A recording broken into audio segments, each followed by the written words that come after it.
50-year-old precedent, ending the federal protection of a woman's right to an abortion. Jan Crawford has more on the court's historic decision. When the crowd heard the court had overturned Roe v. Wade, there were cheers.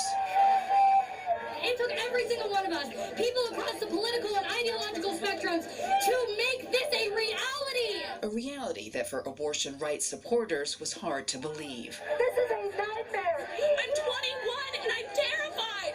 In the 5-4 vote, the justices overturned the landmark 1973 ruling that guaranteed a woman's right to abortion, sending the issue back to the states to set their own policies.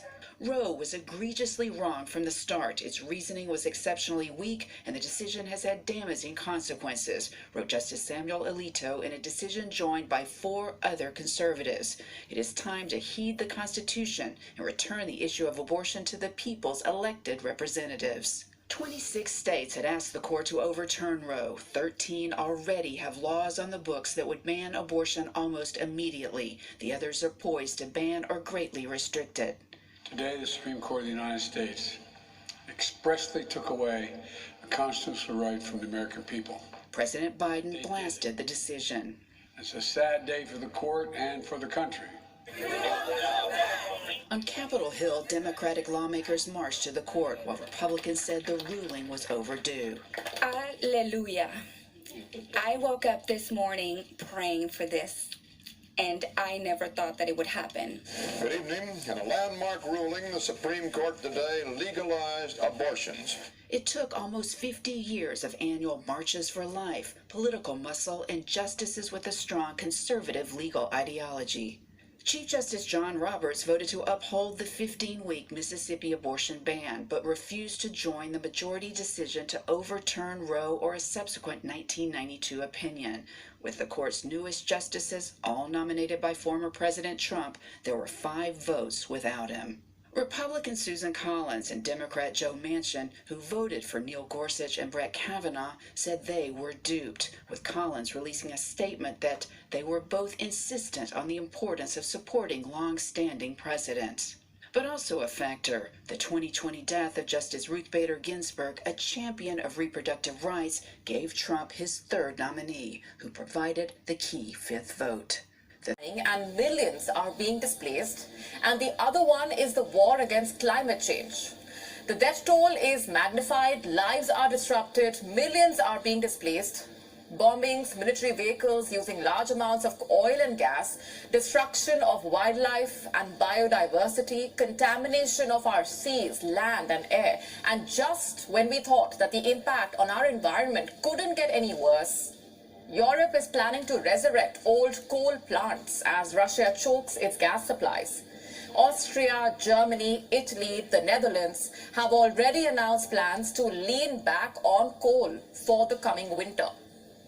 And leaders are worried about the energy reserves. They are planning to backtrack on crucial climate pledges to try and warm up homes during the coldest time of the year. Moscow already reduced natural gas flows to several European countries, including Italy and Slovakia. And now the head of the International Energy Agency has issued a stark warning that Russia may cut off gas to Europe entirely. The agency has asked Europe to prepare contingency plans. Germany has sounded a phase 2 alarm, asking its citizens to reduce gas consumption. We have a disruption of the gas supply in Germany. That is the definition, which is why it's necessary to declare this emergency gas plan. Gas is from now on in short supply in Germany.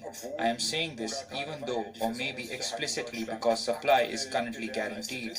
We are now called on to reduce gas consumption already during the summer and looked ahead towards winter.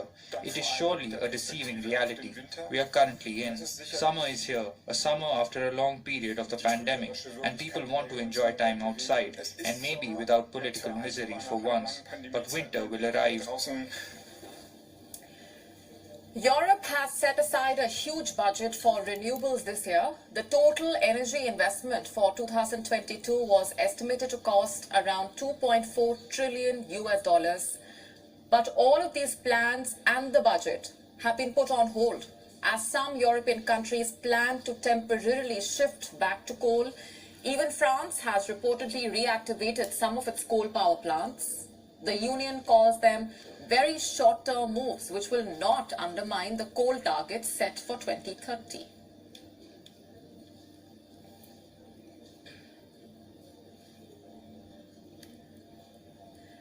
But is there no other way? To help us understand this better, we have a special guest joining us, live from Norway. Svein Tavdel, Director of Climate Consultancy Klima 2020 and former Director of UN Environment Program. Thanks very much for being here with us. I want to begin by asking you, is returning to coal the only option as Russia continues to choke the supplies at this point? No, it's not. For instance, the International Energy Agency has carried out a 10-point plan that makes it possible to avoid import of Russian gas, and also without increasing the use of coal. The point is that it will be a bit painful for a short adjustment period, and I'm a little bit afraid that I don't want to do that. One of the recommendations is, for instance, to lower the temperature with 1 centigrade, which is possible to live with, but maybe it's a little bit uncomfortable. You can import LNG gas and so forth. So the point is that the politicians, they have this information, but they always say that they want to follow the recommendation from the scientists. They want to reduce use of fossil energy, and then they do differently. So it is possible, but maybe they won't do that. And what is the result? We can forget about limiting global warming to 1.5 centigrades. Right, so how can countries balance this fight against climate change with the